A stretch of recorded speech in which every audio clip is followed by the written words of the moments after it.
पैसा तुमने किसी को दिया, 5 लाख, 4 लाख, 3 लाख, 10 लाख, 8 लाख, 2 लाख, 50,000, 25,000, 20,000, 40,000, और वो पैसा नहीं दे रहा, आप हार गए कह के कर, फोन लगा कर, भैया दे दे रहे, परेशानी है, दे दे रहे भैया, हम तो परेशान हो गए, और हार गए, नहीं मिल रहा, बहुत परेशान।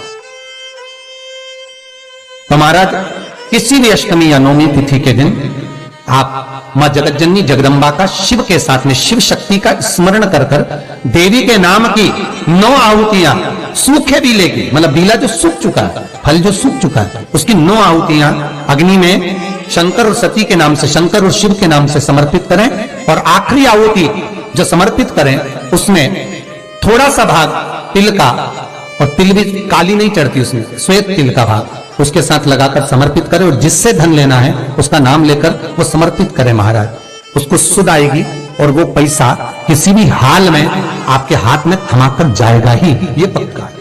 उसकी आहुतियां, हे जगतजननी, हे जगदम्बा, तेरा नेत्र बिंदु से जो प्रकट हुआ वृक्ष है बेलपत्र का, उस वृक्ष की एक एक जड़ हो, टहनी हो, डाली हो, फल हो, शूल हो, वो सब मुझे अंगीकार है, मुझे स्वीकार, मुझे स्वीकार। उसका आनंद सुख देने वाला है जगदम्बा मां पार्वती शिव जी के साथ में आनंद में विराजमान। और एक निवेदन आप सबसे कहूंगा, प्रयास करिएगा जीवन में 2 रोटी कम खा लो पर किसी से कर्जा मत लो। और एक शिवलिंग के अंदर केवल अकेला शंकर नहीं है, जहां पर गोल भारी पर शिवलिंग रखा हुआ है वो जगदम्बा पार्वती का हस्त कमल है। जहां पर से पानी नीचे गिर रहा है उसका राइट भाग में गणेश और लेफ्ट भाग में कार्तिकेय हैं। बीच में शिवलिंग के सामने जो मोटी सी लाइन है वो शंकर भगवान की छोटी लड़की अशोक सुंदरी है। शंकर भगवान के ऊपर जलाधारी में से जो बूंद बूंद पानी गिर रहा है वो साधारण नहीं, शंकर भगवान की 5 लड़कियां जया, विषहरा, सामरीबारी, दोतली और देव है। शंकर भगवान के 13 की 13 बच्चे एक ही शिवलिंग में विराजमान है। और जहां पर शिवलिंग ऊपर की ओर रखा हुआ है वहां पर 33 कोटि देवता विराजमान है। जहां से शंकर का पानी चढ़ा हुआ निकल कर जाता है वहां पर 64 योगिनियां और 33 कोटि देवता हाथ की अंजलि लेकर जल का आचमन करते हैं। जब सारे देवता वहां पर हैं तो हम भटके क्यों? हम क्यों जाएं यहां से? क्यों जाएं? अब मर्जी तुम्हारी है, तुम चाहो तो ये थोड़े दिन इस देवता को बज लो, थोड़े दिन उस देवता को बज लो, सारे मंदिर में घूमते हुए, बात तो वही है। तो ये नसों में तकलीफ रहती है, लोगों को गठिया का दर्द रहता है, गठिया बाय हो जाती है, उसके लिए भी हमारे यहाँ शास्त्र कहता है, शिव महापुराण की कथा कहती है कि बेल का जो फल होता है वो 12 महीने शिवरात्रि आती है।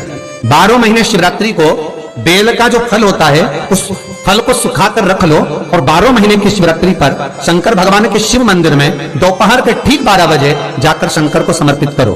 1 लोटा पानी चढ़ा दो, बेलपत्र समर्पित कर दो, उस बेल के फल को उठाकर ले आओ और उस बेल के फल को उठाकर उसका थोड़ा सा भाग अपने भोजन में या आहार में उसको ग्रहण करना प्रारंभ कर दो, बस थोड़ा सा। जो गठिया का दर्द होता है, नसों में जो तकलीफें होती हैं वो तकलीफें मिटना प्रारंभ हो जाती है। बस थोड़ा सा भाग लेना, ज्यादा नहीं, 1 अंगुष्ठ का तोड़ के बराबर, बस थोड़ा सा, ज्यादा नहीं। एक औषधि के लिए महाराज शिव कथा कर रही है, बाबा भोलेनाथ की कथा कर रही है कि बहुत दुख भी अगर आ गया तो बाबा को समर्पित कर कर चलो, सब्सक्राइब करें हमारा बाबा के चरणारविंद में समर्पित कर कर चलो। और ध्यान दीजिएगा भगवत भजन के लिए जो समय बाबा ने दिया है वो पूर्ण समय हम भगवान को समर्पित करें। मेरा आप सबसे निवेदन रहेगा कि दिन भर में 24 घंटे में कम से कम 5 बार, केवल 5 बार ओमकार का नाद होना चाहिए। क्यों? तो कहता है ये इंद्रियां हमारी जो गलत मार्ग पर जाती हैं उसको केंद्रित कर कर शरणागति का मार्ग पर पहुंचा देते हैं। अपडेटेड रहें केवल हर एक वीडियो से।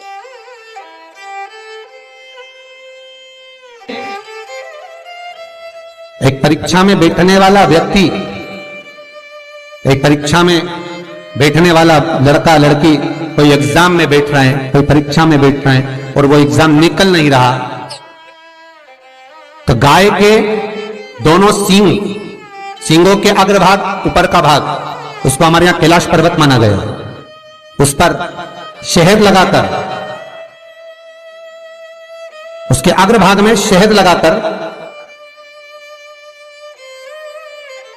बेलपत्री के मध्य भाग में उस सींग का शहद लेकर मध्य भाग में लगाकर शिवलिंग पर चिपका दीजिए सामने, और ओमकार का नाद कर कर उस पत्ते को निकाल लीजिए, उसका शहद मस्तक पर चंदन में घोल कर तिलक लगाकर परीक्षा में जाकर बैठिए। आप जितना याद कर कर गए हो, आपके सम्मुख में, आपके एग्जाम में वही आएगा जो आपने याद किया है और आप उसको क्लियर कर सकते हैं।